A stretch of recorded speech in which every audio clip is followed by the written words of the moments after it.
തീർച്ചയായും. അപ്പോൾ ഞാൻ കുറച്ച് നാൾ മുമ്പ് ഞാനൊരു കാർട്ടൂൺ സീരീസിലെ ഒരു ക്യാരക്ടറിനെ സ്കൾപ്റ്റ് ചെയ്തിട്ടുണ്ടായിരുന്നു. അപ്പോൾ ആ ഒരു വീഡിയോ എൻ്റെ എല്ലാ വീഡിയോയും പോലെ തന്നെ ഫ്ലോപ്പ് എന്ന് പറയാൻ പറ്റില്ല, പക്ഷെ അധികം ഒന്നും ശ്രദ്ധിക്കപ്പെട്ടിട്ടുള്ള ഒരു വീഡിയോ ഒന്നും അല്ല കേട്ടോ. പക്ഷെ ഞാൻ ആ ഒരു ക്യാരക്ടറിനെ സ്കൾപ്റ്റ് ചെയ്തപ്പം എന്നോട് ഒരുപാട് പേര് ചോദിച്ചിട്ടുണ്ടായിരുന്നു, ആ ഒരു സീരീസിലെ ഹീറോയിനെ എന്താ നിങ്ങൾ സ്കൾപ്റ്റ് ചെയ്യാത്തത് എന്ന്. അപ്പോൾ ഞാൻ അന്ന് സ്കൾപ്റ്റ് ചെയ്ത ക്യാരക്ടർ ചുട്കീനായിരുന്നു, the cute and sweet girl of Dholakpur. So അപ്പോൾ എല്ലാവരും എന്നോട് ചോദിച്ചത് ആരെ പറ്റിയായിരിക്കും നിങ്ങൾക്ക് അറിയാലോ, എന്താ ഛോട്ടാ ഭീമിനെ സ്കൾപ്റ്റ് ചെയ്യാത്തതെന്ന്. അപ്പോൾ ഇപ്പോഴാണ് എനിക്ക് ഒരു സ്കൾപ്ചർ ഉണ്ടാക്കണം എന്ന് തോന്നിയത്, ഛോട്ടാ ഭീമിൻ്റെ ഒരു ഫിഗറിന് ഉണ്ടാക്കണം എന്ന് തോന്നിയത്. അപ്പോൾ അതുപോലെ തന്നെ പല ക്യാരക്ടേഴ്സും ആൾക്കാർ ചോദിക്കുന്നുണ്ട്. അപ്പം എനിക്ക് തോന്നുന്ന സമയത്ത്, നന്നായിട്ട് ഐഡിയ വരുന്ന സമയത്ത് അതൊക്കെ സ്കൾപ്റ്റ് ചെയ്ത് കാണിക്കാം കേട്ടോ. അപ്പം നമുക്ക് ഇന്ന് ഛോട്ടാ ഭീം എങ്ങനെയാണ് സ്കൾപ്റ്റ് ചെയ്യുന്നതെന്ന് നോക്കാം. അപ്പോൾ നമുക്ക് സമയങ്ങളാതെ വീഡിയോയിലേക്ക് പോവാം. Let's go to the video. അപ്പോൾ നമുക്ക് ഈ ഒരു സ്കൾപ്ചർ ഉണ്ടാക്കാൻ വേണ്ടിയിട്ട് വേണ്ട ബേസ് മെറ്റീരിയൽ എന്ന് പറയുന്നത് 2 വേസ്റ്റ് പെൻസാണ്. പിന്നെ ഒരു ബോട്ടിലിൻ്റെ അടപ്പെടുത്തിട്ടുണ്ട്. പിന്നെ നമുക്കിതുപോലെ ചെമ്പ് കമ്പി വേണം. പിന്നെ കുറച്ച് അലുമിനിയം ഫോയിലും വേണം. ആദ്യം തന്നെ നമ്മൾ ഈ ഒരു പേനയുടെ റീഫിലെല്ലാം മാറ്റി എടുത്തിട്ടുണ്ട്. റീഫിൽ നമുക്ക് വേറെ എന്തെങ്കിലും യൂസ് ചെയ്യാം കേട്ടോ. ഇനി നമ്മൾ ഇതുപോലെ ഗ്ലൂ ഗണ്ണ് യൂസ് ചെയ്തതിന് ശേഷം നമ്മുടെ ഈ ഒരു കമ്പി ഇതിനകത്തേക്ക് കയറ്റി കൊടുക്കുകയാണ്. കംപ്ലീറ്റ് ആയിട്ടും കയറ്റി കൊടുക്കേണ്ട, കുറച്ച് ഭാഗം ഒന്ന് കയറ്റി കൊടുക്കുക. കാരണം ഇത് നമുക്ക് അവസാനം ഉറപ്പിച്ച് വയ്ക്കാനുള്ളതാണ് ആ ഒരു ക്യാപ്പിൻ്റെ അടിയിലേക്ക്. അപ്പോൾ അതുകൊണ്ട് കുറച്ച് നീളം വേണം. അതുപോലെ 2 പേനയിൽ ഇതുപോലെ കയറ്റി ഒന്ന് ഫിക്സ് ചെയ്ത് കൊടുക്കണം. അങ്ങനെ ഫിക്സ് ചെയ്തതിന് ശേഷം നമ്മുടെ ലിഡ് എടുത്തിട്ട് നമുക്ക് 2 ഓട്ട ഇട്ട് കൊടുക്കാം. അതിന് വേണ്ടിയിട്ട് നീഡിലോ അങ്ങനെ എന്തെങ്കിലും ഉപയോഗിച്ചാൽ മതി. ഈ നീഡിൽ ഇങ്ങനെ ഒന്ന് ചൂടാക്കിയതിന് ശേഷം ചെയ്യുകയാണെന്നുണ്ടെങ്കിൽ പെട്ടെന്ന് തന്നെ ഹോള് ഉണ്ടാക്കാൻ പറ്റും. എന്നിട്ട് നമുക്ക് ഈ ഹോളിനകത്തൂടെ നമ്മുടെ ഈ നീണ്ടു നിൽക്കുന്ന കമ്പി ഒന്ന് കയറ്റിയെടുക്കാം. അപ്പോൾ 2 പേന ഇതുപോലെ ഹോളിനകത്ത് കയറ്റിയതിന് ശേഷം അടിയിൽ നമുക്ക് ഗ്ലൂവും അതുപോലെ അലുമിനിയം ഫോയിലും ഒന്ന് വെച്ചിട്ടൊന്ന് ഉറപ്പിച്ചു കൊടുക്കാം. അതിനുശേഷം പേനയുടെ ആ ഒരു ബോട്ടത്തിലുള്ള ആ ഒരു ക്യാപ്പ് ഇട്ട് കൊടുക്കാം. അതിനുശേഷം നമുക്ക് അത് രണ്ടും തമ്മിൽ ഒട്ടിയിരിക്കാൻ വേണ്ടിയിട്ട് നടുക്ക് കുറച്ച് ഗ്ലൂ കൊണ്ട് വെച്ചിട്ടൊന്ന് ഒട്ടിച്ചു കൊടുക്കാം. അങ്ങനെ അത് നന്നായിട്ട് ഒട്ടുന്നത് വരെ വെയിറ്റ് ചെയ്യണം. നന്നായിട്ട് ഒട്ടിച്ചെടുക്കുക. അപ്പോൾ അത് കുറച്ച് ഗ്ലൂ അവിടെ ഇരുന്നാലും കുഴപ്പമില്ല, നമ്മളിത് കവർ ചെയ്യുന്നതുകൊണ്ട് അതൊരു പ്രശ്നമേ അല്ല. പിന്നീട് നമ്മൾ കുറച്ച് ഗ്ലൂ എടുത്തതിന് ശേഷം നമുക്ക് മൂന്നാമത് നമ്മളെടുത്ത് വെച്ചിരുന്ന കമ്പി ഒന്ന് മുകളിലേക്കൊന്ന് ഒട്ടിച്ചു കൊടുക്കാം. ഇനി നമുക്ക് അലുമിനിയം ഫോയിൽ എടുത്തിട്ട് നമ്മൾക്ക് സ്കൾപ്റ്റ് ചെയ്യേണ്ട ഒരു ഷേപ്പിലൊക്കെ ഒന്ന് ഒട്ടിച്ചു കൊടുക്കാം. അപ്പോൾ ആദ്യമായിട്ട് ഞാൻ ബേസാണ് ഇവിടെ ചെയ്തെടുക്കുന്നത്. ബേസിൽ കുറച്ച് വീതിയായിട്ടും തിക്കായിട്ടും ഒക്കെ നമുക്ക് വേണം, എന്നാൽ മാത്രമേ അത് ഒട്ടിയിരിക്കത്തുള്ളൂ. അത് നല്ല ബലമായിട്ടിരിക്കണം. താഴെ എപ്പോഴും ഏതൊരു സ്കൾപ്ചർ ചെയ്യുമ്പോഴും താഴെ കുറച്ച് ബലത്തിൽ തന്നെ ഉണ്ടാവണം, എന്നാൽ മാത്രമേ അത് വീഴാതിരിക്കുകയുള്ളൂ. നമ്മളെവിടെയെങ്കിലും ഒരു ടേബിൾ ഡെക്കോറായിട്ടൊക്കെ വെക്കുകയാണെങ്കിലും അത് വീഴാതിരിക്കണമെങ്കിൽ താഴത്തെ ഭാഗത്തിന് എപ്പോഴും ഭാരം കൂടുതലായിരിക്കണം. അതുപോലെ തന്നെ വൈഡായിട്ടും ഇരിക്കണം, എന്നാൽ മാത്രമേ ആ ഒരു ഉണ്ടാക്കുന്ന വസ്തുവിന് നല്ലൊരു സ്റ്റേബിലിറ്റി ഉണ്ടാവുള്ളൂ. ഇതൊക്കെ ബേസിക് ഫിസിക്സ് ആണ്, എല്ലാവർക്കും അറിയുമെന്ന് വിചാരിക്കുന്നു. അപ്പോൾ നമ്മൾ ആ ഒരു ബേസിൽ കുറച്ച് പേപ്പർ ക്ലേ അപ്ലൈ ചെയ്തതിന് ശേഷം അത് ഉണക്കി എടുത്തിട്ടുണ്ട് കേട്ടോ. അതിന് ശേഷം നമുക്ക് മുകളിലേക്ക് ബോഡിക്ക് വേണ്ടിയിട്ടുള്ള ഷേപ്പ് ഉണ്ടാക്കിയെടുക്കാം. അപ്പോൾ ഛോട്ടാ ഭീം ഏകദേശം ഒരു ധോത്തി പോലത്തെ ഡ്രസ്സാണ് ഇട്ടിട്ടുണ്ടാവുക, അതറിയാലോ. അപ്പോൾ അതിന് വേണ്ടിയിട്ട് അത് ഏകദേശം ധോത്തി പോലെയെന്ന് പറഞ്ഞാൽ ഈ ഒരു ഷേപ്പിലുണ്ടാവും, ഒരു ട്രയാങ്കുലർ ഷേപ്പ് പോലെയാണ് എനിക്ക് തോന്നിയിട്ടുള്ളത്. ഇന്നൊരു കാര്യമുള്ളത്, Chhota Bheem cartoons are mostly 2D animation. അപ്പോൾ 2Dയിലുള്ള അല്ലെങ്കിൽ ചിത്രങ്ങളെ നമ്മൾ ശില്പങ്ങളാക്കി മാറ്റുമ്പോൾ അതിൻ്റേതായിട്ടുള്ള കുറച്ച് ഡിഫിക്കൽട്ടീസും ഉണ്ടാവാം, അതുപോലെ തന്നെ കുറച്ച് ഡിഫറൻസസും ഉണ്ടാവാം കേട്ടോ. അപ്പോൾ അത് മനസ്സിലുണ്ടാവണം. ഇനി നമ്മൾ ചെയ്യാൻ പോകുന്നത്, നമ്മൾ പേപ്പർ ക്ലേ ആണ് എടുത്തിട്ടുള്ളത്. അപ്പോൾ ഇത് ഏത് ക്ലേ വെച്ച് വേണമെങ്കിൽ നിങ്ങൾക്ക് ഏതെങ്കിലും എഡ്ര ക്ലേ എടുത്തോളൂ, ഒരു കുഴപ്പമില്ല. ഞാനിവിടെ എടുത്തിട്ടുള്ളത് എൻ്റെ ഹോം മെയ്ഡ് പേപ്പർ ക്ലേ ആണ് കേട്ടോ. അപ്പോൾ പേപ്പർ ക്ലേയുടെ റെസിപ്പിയൊക്കെ ഞാൻ 2 വീഡിയോസായിട്ട് ഫുൾ കംപ്ലീറ്റ് ആയിട്ട് എക്സ്പ്ലെയിൻ ചെയ്തിട്ടുണ്ട്. അപ്പോൾ ആരെങ്കിലും കാണാത്തവരുണ്ടെങ്കിൽ, ഇനി ചെയ്യാൻ താല്പര്യമുള്ളവരുണ്ടെന്നുണ്ടെങ്കിൽ ലിങ്ക് ഞാൻ എൻ്റെ ഫസ്റ്റ് കമൻറ്റിലോ അല്ലെങ്കിൽ ഡിസ്ക്രിപ്ഷനിലോ ഒക്കെ ആയിട്ട് കൊടുത്തേക്കാം. ഒന്ന് കയറി നോക്കിക്കോളൂ കേട്ടോ, എങ്ങനെയാണ് ഉണ്ടാക്കുന്നതെന്ന് അറിയണമെന്നുണ്ടെങ്കിൽ. അപ്പോൾ സാധാരണഗതിയിൽ ഇതുപോലെ കാർട്ടൂൺ ക്യാരക്ടേഴ്സ് സ്കൾപ്റ്റ് ചെയ്യാൻ കുറച്ച് ഈസിയാണ് നമ്മളല്ലാതെ ഡോളൊക്കെ ചെയ്യുന്നത് വെച്ച് നോക്കുമ്പോൾ. കാരണം കാരണം എന്താണെന്ന് വെച്ചാൽ കാർട്ടൂൺ ക്യാരക്ടേഴ്സിന് അവരുടേതായിട്ടുള്ള ഒരു പെക്യുലാരിറ്റീസ് ഉണ്ടാവും. കൂടാതെ തന്നെ നമ്മൾ സാധാരണ ഒരു ഡോൾ, ഒരു ഗേൾ ഡോൾ അല്ലെങ്കിൽ ഒരു ബോയ് ഡോൾ ചെയ്യുന്നതിനെ അപേക്ഷിച്ച് നോക്കുമ്പം ഫീച്ചേഴ്സൊക്കെ കുറച്ച് കുറവായിരിക്കും, അല്ലെങ്കിൽ ഒരുപാട് ഡീറ്റെയിലിംഗ് ഒന്നും കാണില്ല. വളരെ സിമ്പിളായിരിക്കും. പിന്നെ ഫേഷ്യൽ ഫീച്ചേഴ്സിന്, എക്സ്പ്രഷന് അങ്ങനെയൊക്കെയുള്ള പ്രാധാന്യമായിരിക്കും. പിന്നെ ഒരുപാട് പ്രൊപ്പോർഷൻ ആയിരിക്കത്തില്ല. അപ്പോൾ അതൊക്കെ കൊണ്ട് എനിക്കിഷ്ടമാണ് കാർട്ടൂൺ ക്യാരക്ടേഴ്സ് സ്കൾപ്റ്റ് ചെയ്യാൻ. അപ്പം ഞാനിത് ഫുള്ളും ഞാൻ ഈ പേപ്പർ ക്ലേ വെച്ചിട്ട് നമ്മുടെ ഷേപ്പൊക്കെ ഒന്നാക്കി എടുത്തിട്ടുണ്ട്. ഇത്രയായി കഴിയുമ്പോൾ ഞാനൊന്ന് ഇതൊന്ന് ഉണക്കാൻ വയ്ക്കും കേട്ടോ. അത് കുറച്ചൊന്ന് ഉണങ്ങിയാൽ മതി, ആ ഷേപ്പ് പോകാതിരിക്കാനാണ്. അത്രയും ഉണങ്ങിയതിന് ശേഷം നമുക്ക് ഈ ഒരു ധോത്തിയിലുള്ള ഞൊറിവൊക്കെ ഒന്ന് ഇട്ട് കൊടുക്കാം. അതിന് വേണ്ടിയിട്ട് സെൻട്രൽ പോർഷനിൽ കുറച്ച് ക്ലേ ഇതുപോലെ അപ്ലൈ ചെയ്തതിന് ശേഷം വാട്ടർ വെച്ചിട്ട് നന്നായിട്ട് ബ്ലെൻഡ് ചെയ്ത് കൊടുക്കുക. അങ്ങനെ ബ്ലെൻഡ് ചെയ്തതിന് ശേഷം കൈകൊണ്ട് നന്നായിട്ട് ഒന്ന് തേച്ച് കൊടുക്കുക, ഈവനായിട്ട് മാക്സിമം വരാൻ വേണ്ടിയിട്ട്. അതിന് ശേഷം നമുക്കിതുപോലെ ടൂൾസോ നീഡിൽസോ വെച്ചിട്ട് കുറച്ച് ഞൊറിവുകൾ ഇതുപോലെ ഉണ്ടാക്കി എടുക്കാവുന്നതാണ്. അപ്പോൾ ഇതിൽ ഞാൻ ക്ലേ മാത്രമാണ് ഉപയോഗിക്കുന്നത്. ഇതിൻ്റെ കൂടെ വേറെ തുണിയോ അങ്ങനെ വേറെ ഒരു കാര്യവും ഡ്രസ്സിന് വേണ്ടിയിട്ടോ ഒന്നും യൂസ് ചെയ്യുന്നില്ല. ഫുള്ളും ക്ലേയിൽ തന്നെയാണ് ചെയ്യുന്നത്. This is more of a sculpture than a doll. ഇതിനെ നമുക്ക് ഛോട്ടാ ഭീമിൻ്റെ സ്കൾപ്ചർ എന്ന് വിളിക്കാനായിരിക്കും കുറച്ചുകൂടെ നല്ലത്, അല്ലെങ്കിൽ ഫിഗറിൻ എന്ന് വിളിക്കാനായിരിക്കും കുറച്ചുകൂടെ നല്ലത്. ഡോൾ എന്ന് പറയുന്നതിനെക്കാട്ടിലും, കാരണം നമ്മൾ ഫുള്ളും ക്ലേയിൽ തന്നെയല്ലേ ചെയ്യുന്നത്. നമുക്ക് ഡോളിനെ പോലെ ഒന്നും അണക്കാനോ അങ്ങനെയൊന്നും പറ്റില്ല. അപ്പോൾ അതുകൊണ്ടാണ്.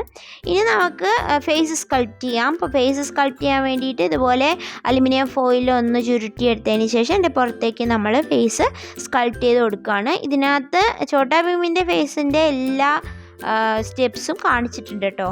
ഇനി ഫേസ് സ്കൾപ്റ്റ് ചെയ്യുന്ന കാണിച്ചില്ല എന്ന് പറയണ്ട, ഇതിനകത്ത് എല്ലാം കാണിച്ചിട്ടുണ്ട്. സ്കിപ്പ് ചെയ്ത് കാണുകയാണെന്നുണ്ടെങ്കിൽ പല കാര്യങ്ങളും മിസ്സായി പോവും. അപ്പോൾ മാക്സിമം സ്കിപ്പ് ചെയ്യാതെ കാണാൻ ശ്രമിക്കുക, അതായിരിക്കും കുറച്ചുകൂടെ നല്ലത്. ചെയ്യണം എന്ന് ആഗ്രഹമുള്ളവരാണെങ്കിൽ. പലപ്പോഴും കണ്ടിട്ടുള്ളത് വീഡിയോ വലുതാണെന്ന് വിചാരിച്ച് സ്കിപ്പ് ചെയ്ത് തന്നെ കാണും, എന്നിട്ട് ഉള്ള സംശയം കമൻറ്റിൽ ചോദിക്കുക. അങ്ങനെയാണ് പലതും കണ്ടിട്ടുള്ളത്. നമ്മൾ ക്ലേയുടെ പേര്, ക്ലേ മേക്കിങ്ങിൻ്റെ വീഡിയോ ഇതിലിട്ടിട്ടുണ്ട്, ഇതെല്ലാം പറഞ്ഞു പോകുന്നുണ്ട്. ഞാനത് മലയാളം മനസ്സിലാവാത്ത ആൾക്കാർക്ക് വേണ്ടിയിട്ട് എഴുതിയും കാണിക്കാറുണ്ട്. പക്ഷേ സ്റ്റിൽ ഏത് ക്ലേയാണ് യൂസ് ചെയ്യുന്നതെന്ന് എനിക്ക് കമൻറ്റ് വരാറുണ്ട്. സോ എനിക്ക് മനസ്സിലാവില്ല, സ്വാഭാവികമായിട്ടും അത് സ്കിപ്പ് ചെയ്ത് കാണുന്നവരുടെ കാര്യമാണെന്ന്. അത് കുഴപ്പമില്ല, അതൊക്കെ ഓരോരുത്തരുടെ ഇഷ്ടമല്ലേ എന്ന് നമുക്കൊന്നും പറയാൻ പറ്റില്ല. അപ്പോൾ നമുക്ക് കമൻറ്റ് കാണുമ്പോൾ റിപ്ലൈ കൊടുക്കാതിരിക്കാൻ പറ്റില്ല. അപ്പോൾ നമ്മൾ വിചാരിക്കും നമ്മൾ ഇത്രയും കഷ്ടപ്പെട്ട് എക്സ്പ്ലെയിൻ ചെയ്തിട്ട് ഒരു കാര്യമില്ലല്ലോ എന്ന്. അപ്പോൾ ഇതൊക്കെ ഉണ്ടാക്കുന്ന ഒരു പോപ്പുലറായിട്ടുള്ള ക്രിയേറ്റർ ആണെന്നുണ്ടെങ്കിൽ definitely they will get loads of views. ഇപ്പോൾ നമ്മളെപ്പോലെ വളർന്നു വരുന്നവരാകുമ്പോൾ ഇത് മുഴുവൻ കാണില്ല, കാരണം അതിൻ്റെ വ്യൂ കൗണ്ട് ആയിരിക്കും എല്ലാവരും നോക്കുന്നത്. ഇത് ഇത്രയും പേരല്ലേ കണ്ടിട്ടുള്ളൂ, അപ്പോൾ എന്നാൽ പിന്നെ നമ്മളും ഇങ്ങനെ കാണേണ്ട കാര്യമില്ലല്ലോ. എല്ലാവരും എന്ന് പറയുന്നില്ല, ഒരു മെജോറിറ്റി ഓഫ് പീപ്പിൾ അങ്ങനെയാണ്. ഇപ്പോൾ സോഷ്യൽ മീഡിയാസിലൊക്കെ അങ്ങനെയാണ്. The problem is judging based on popularity. അത് എല്ലായിടത്തും ഉള്ളതാണല്ലോ. എപ്പോഴും പോപ്പുലറായിട്ടുള്ള, ഇപ്പോൾ ഒരാളിപ്പോൾ പോപ്പുലർ അല്ല, പിൽക്കാലത്ത് പോപ്പുലറായ അവരെ അംഗീകരിക്കും. പോപ്പുലർ അല്ലാത്തപ്പം എന്ത് കാണിച്ചിട്ടും കാര്യമില്ല. അംഗീകാരം കിട്ടണ ഒഴിച്ചിട്ട് ബുള്ളിങ് വരെ നേരിട്ടിട്ടുള്ള ആളാണ് ഞാൻ. സോ അതങ്ങനെയാണ്, അതെപ്പോഴും അങ്ങനെ വരുള്ളൂ. സോ നമ്മൾ ഈ ഒരു പറഞ്ഞുകൊണ്ടൊക്കെ ഇരിക്കുന്ന സമയത്ത് നമ്മുടെ ഫേസ് ഇവിടെ റെഡി ആയിക്കൊണ്ടിരിക്കുകയാണ്. നിങ്ങളിപ്പോൾ തന്നെ കണ്ടിട്ടുണ്ടാവും. നിങ്ങൾ സാധാരണഗതിയിൽ ഛോട്ടാ ഭീമിനെ ഒരു 2D ആനിമേഷനിൽ കാണുമ്പോൾ വായൊക്കെ വരച്ചു വെച്ചിരിക്കുകയാണ്. അപ്പോൾ അതിനൊരു 3D എഫക്റ്റ് ഉണ്ടാവില്ല. പക്ഷേ നമ്മൾ 3D ഫോമിലേക്ക് കൺവേർട്ട് ചെയ്യുമ്പോൾ ഞാനിവിടെ ലിപ്സൊക്കെ സ്കൾപ്റ്റ് ചെയ്ത് തന്നെയാണ് വെക്കുന്നത്. അപ്പോൾ അതുകൊണ്ട് തന്നെ ഫേസിന് നിങ്ങൾ കാർട്ടൂണിൽ കാണുന്നതിനെക്കാട്ടിലും കുറച്ച് വ്യത്യാസം ഉണ്ടാവും. ഞാൻ ചുട്കിയെ ചെയ്തപ്പോഴും സെയിം പ്രോസസ്സിൽ തന്നെയാണ് അവിടെയും ചെയ്തത്. അതായത് this is more of a Chhota Bheem inspired doll, അല്ലെങ്കിൽ കുറച്ചും കൂടെ അതിനൊരു ഡീറ്റെയിലിംഗ് ഫേസിൽ ഞാൻ കൊടുക്കുന്നുണ്ട് എന്ന് ഒരു കാർട്ടൂണിനെ വെച്ച് നോക്കുമ്പോൾ. ആൻഡ് ഫേസ് ഏകദേശം നന്നായിട്ട് ഉണങ്ങിയതിന് ശേഷം നമ്മൾ ഹെയർ സ്കൾപ്റ്റ് ചെയ്യാൻ പോവാണ്. ഇപ്പോൾ ഛോട്ടാ ഭീമിൻ്റെ ഹെയർ എല്ലാവർക്കും അറിയാമല്ലോ. പുറകിൽ കുറച്ചൊരു ഹെയർ ഇങ്ങനെ വളഞ്ഞിരിക്കും, ആൻഡ് മുകളിൽ ഇതേപോലെ തന്നെ കുറച്ച് പഫി ആയിട്ടിരിക്കും. എന്നിട്ട് മുകളിൽ നമ്മളൊരു ഹെയർ ഇങ്ങനെ മുകളിലേക്ക് എഴുന്നേറ്റ് നിൽക്കും. ഈ ഒരു പാറ്റേണിലാണ് ഛോട്ടാ ഭീമിൻ്റെ ഹെയറിനെ പോർട്രേ ചെയ്തിട്ടുള്ളത്. അപ്പോൾ നമ്മൾ ഏകദേശം ആ ഒരു രീതിയിൽ തന്നെ സ്കൾപ്റ്റ് ചെയ്യാൻ നോക്കുകയാണ്. അതാണ് ഞാൻ പറഞ്ഞത്, നമ്മളൊരു ചിത്രത്തിനെ നമ്മളൊരു ശില്പമാക്കി മാറ്റുമ്പോൾ അതിൻ്റേതായിട്ടുള്ള കുറച്ച് ഡിഫറൻസ് വരും. പിന്നെ അതേപോലെയൊക്കെ സ്കൾപ്റ്റ് ചെയ്യുന്ന ആൾക്കാരുണ്ട്. Unfortunately I am not that expert. അപ്പം ഞാനിവിടെ എൻ്റെ ഒരു കോൺട്രിബ്യൂഷൻ കൂടെ ഇതിൽ ഇടുന്നുണ്ടെന്ന് മാത്രം, ഒരു ഫേസിൻ്റെ കാര്യത്തിലുമൊക്കെ. അപ്പോൾ നമ്മളിനി കൈകളാണ് സ്കൾപ്റ്റ് ചെയ്യുന്നത്. അപ്പോൾ ഹെയറൊക്കെ ചെയ്ത് വെച്ചിട്ടുണ്ട്. ഇനി നമുക്ക് കൈകൾ സ്കൾപ്റ്റ് ചെയ്യാം. അപ്പോൾ കൈകൾക്ക് നമ്മളിതുപോലെ 2 അലുമിനിയം ഫോയിൽ പീസസ് ഇതുപോലെ ഒരു എൽ ഷേപ്പിൽ വെച്ചിട്ടുണ്ട്. എന്നിട്ട് അതിൻ്റെ പുറത്ത് ക്ലേ വെച്ചിട്ട് കൈയിൻ്റെ ഷേപ്പാക്കി എടുക്കുകയാണ്. നമ്മൾ കൈയിൻ്റെ പത്തി പിന്നെയാണ് ചെയ്യുന്നത്. ഒരു റിസ്റ്റ് വരെയുള്ള പോർഷൻ മാത്രമേ നമ്മൾ ഇപ്പോൾ ചെയ്യുന്നുള്ളൂ. ഉണങ്ങിയതിന് ശേഷമാണ് നമ്മൾ കൈപ്പത്തി ചെയ്യുന്നുള്ളൂ. ഇപ്പം നമ്മുടെ ബോഡി പീസസ് എല്ലാം തന്നെ നന്നായിട്ട് ഉണക്കിയെടുത്തിട്ടുണ്ട്. ഇനി നമുക്ക് ഈ ഒരു ഹെയറിൻ്റെ ബാക്കിൽ ഞാൻ പറഞ്ഞില്ലേ കുറച്ച് ഹെയർ ഇങ്ങനെ വളഞ്ഞിരിക്കുന്നു, ആ ഒരു പോർഷനും കൂടെ നമുക്കൊന്ന് വെച്ച് കൊടുക്കാം. അത് ഉണങ്ങിയതിന് ശേഷം വെക്കാൻ പറ്റുള്ളൂ. അതുകൊണ്ടാണ് ഞാൻ അങ്ങനെ ഉണക്കാൻ വേണ്ടി വെയിറ്റ് ചെയ്തത്. ബാക്കി ഭാഗം ഉണങ്ങിയതിന് ശേഷമാണ് ഈ ഒരു കുഞ്ഞു ഭാഗം വെച്ച് കൊടുക്കുന്നത്. അതുപോലെ തന്നെ ഹെയറിൻ്റെ തൊട്ട് മുകളിലായിട്ട് ഇതുപോലെ കുറച്ച് ഹെയർ ഇങ്ങനെ പൊങ്ങി വളഞ്ഞിരിക്കും, അതും കൂടെ വെച്ച് കൊടുക്കാം. ഇനി നമുക്ക് നമ്മുടെ കൈപ്പത്തി വെച്ച് കൊടുക്കാം. അപ്പോൾ ഞാനിവിടെ ഒരു കയ്യിൽ വലത്തെ കയ്യിൽ ലഡു പിടിച്ചുകൊണ്ടിരിക്കുന്ന പോലെയാണ് ഉണ്ടാക്കാൻ ഉദ്ദേശിക്കുന്നത്. അപ്പോൾ അറിയാലോ, ഛോട്ടാ ഭീമിന് നമ്മുടെ ടൂൺ മൗസിയുടെ ലഡു കഴിച്ചാലാണ് ശക്തി വരിക. അപ്പോൾ അതുകൊണ്ട് ലഡു ആണല്ലോ ഏറ്റവും ഇഷ്ടം. അതുകൊണ്ട് ഞാനിവിടെ ഒരു കയ്യിൽ ഒരു വലിയ ലഡു പിടിച്ച് നിൽക്കുന്ന പോലെയാണ് ഉണ്ടാക്കാൻ പോകുന്നത്. അപ്പോൾ നമുക്ക് ഫിംഗേഴ്സൊക്കെ ഈ ഒരു കൈപ്പത്തിയുടെ ഫിംഗേഴ്സ് എല്ലാം ഇതുപോലെ ഒന്ന് ഹോൾഡ് ചെയ്തിരിക്കുന്ന പോലെ വേണം. അപ്പോൾ ആ രീതിയിലൊന്ന് വെച്ച് കൊടുക്കുകയാണ്. ഇനി നമുക്ക് കുറച്ചും കൂടെ ക്ലേ അപ്ലൈ ചെയ്തിട്ട് കൈകൾ ഒന്നുകൂടെ ഒന്ന് ഷേപ്പാക്കി എടുക്കണം. അതിന് ശേഷമാണ് നമുക്കിത് ബോഡിയിലേക്ക് നമുക്ക് ഒട്ടിച്ചു കൊടുക്കാൻ പറ്റുള്ളൂ. അപ്പോൾ അതുകൊണ്ട് നന്നായിട്ട് കുറച്ചും കൂടെ ക്ലേ ഒക്കെ അപ്ലൈ ചെയ്യാം. അതിനുശേഷം ഞാനിവിടെ ഒരു കുഞ്ഞ് ലഡു ഉരുട്ടിയെടുത്തിട്ട് അതിൽ കുറച്ചിങ്ങനെ ഇംപ്രഷൻസ് ഒക്കെ കൊടുക്കുകയാണ്. ലഡുവിനെ പോലെ കുറച്ച് ഇംപ്രഷൻസ് ഒക്കെ കൊടുത്തിട്ടുണ്ട്. അപ്പോൾ ഇനി നമുക്ക് ഈ ഒരു കൈ നമ്മുടെ ബോഡിയിലേക്ക് ഒട്ടിച്ചു കൊടുക്കാം. അതിന് വേണ്ടിയിട്ട് ഞാനിവിടെ ഫ്ലെക്സ്ക്വിക് ഗ്ലൂ എടുത്തിട്ടുണ്ട്. അല്ലെങ്കിൽ ഏതെങ്കിലും ഒരു സ്ട്രോങ് ഗ്ലൂ ആയാലും മതി, അല്ലെങ്കിൽ നമ്മുടെ ഗ്ലൂ ഗണ്ണായാലും മതി.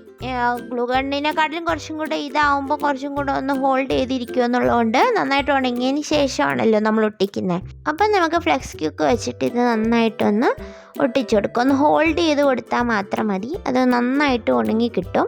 അതുപോലെ മറ്റേ കയ്യെ ഞാനിവിടെ മടക്കി വെച്ചിരിക്കുകയാണ്. എന്നിട്ട് ബോഡിയിലേക്ക് ഇതൊന്ന് ചേർത്ത് ഒട്ടിച്ചു കൊടുക്കുക. അപ്പോൾ എവിടേക്കാണോ 2 പോർഷനിലും നമ്മൾ ഗ്ലൂ അപ്ലൈ ചെയ്തിട്ട് നന്നായിട്ട് ഹോൾഡ് ചെയ്ത് പിടിക്കുക. എന്നിട്ട് മറ്റേ കൈയിൻ്റെ ഈ ഒരു കൈപ്പത്തി എന്ന് പറയുന്നത് ഇതുപോലെ ഹോൾഡ് ചെയ്തിരിക്കുന്ന പോലെ, ഹിപ്പിൽ ഹോൾഡ് ചെയ്തിരിക്കുന്ന പോലെ നമുക്ക് വെച്ച് കൊടുക്കാം. എന്നിട്ട് ഫിംഗേഴ്സൊക്കെ ഇതുപോലെ ഒന്ന് സ്കൾപ്റ്റ് ചെയ്ത് കൊടുക്കാം.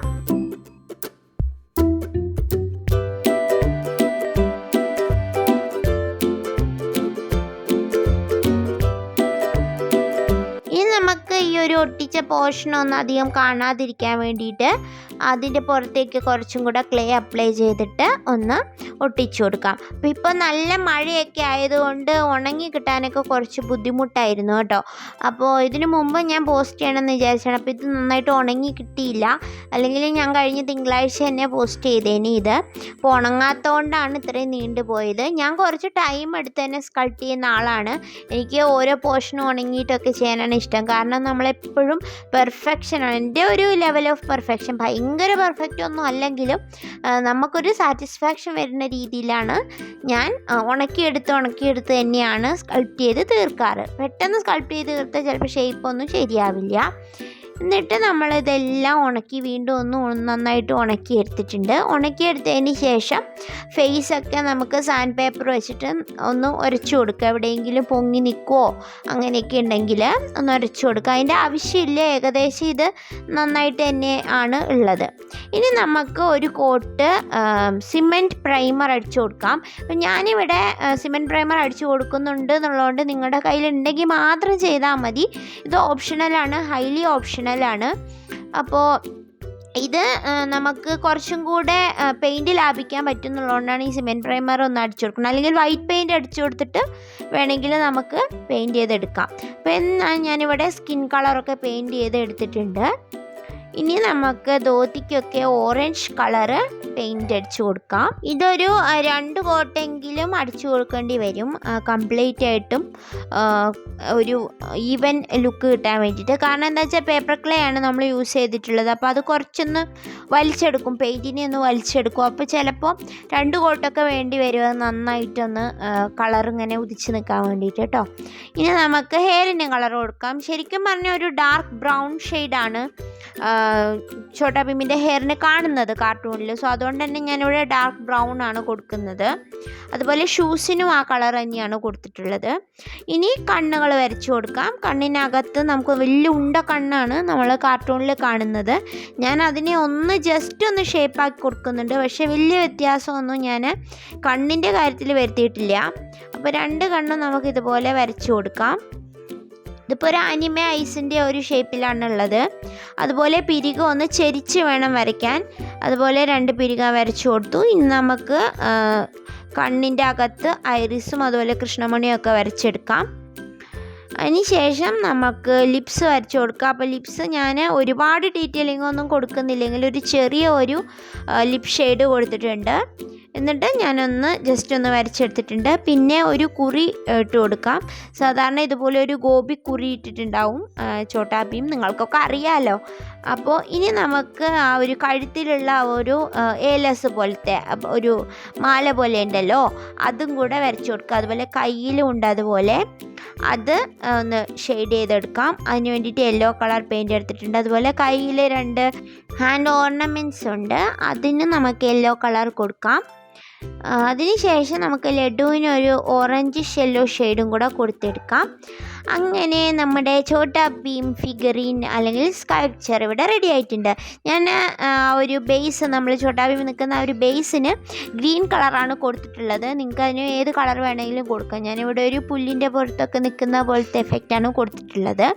അപ്പോൾ ഇത് ഒരുപാട് ഡീറ്റെയിലിംഗ് ഒന്നുമുള്ള ഫിഗറിനൊന്നും അല്ല. അപ്പോൾ നിങ്ങൾക്ക് എല്ലാവർക്കും ഈ ഒരു ഛോട്ടാ ഭീമിൻ്റെ ഫിഗറിൻ ഇഷ്ടപ്പെട്ടെന്ന് വിചാരിക്കുന്നു. അപ്പോൾ നമ്മുടെ ഛോട്ടാ ഭീമിൻ്റെ ബെസ്റ്റ് ഫ്രണ്ട് ആയിട്ടുള്ള നമ്മുടെ ചുട്കി ഡോളും കൂടെ ഇവിടെ വന്നിട്ടുണ്ട്.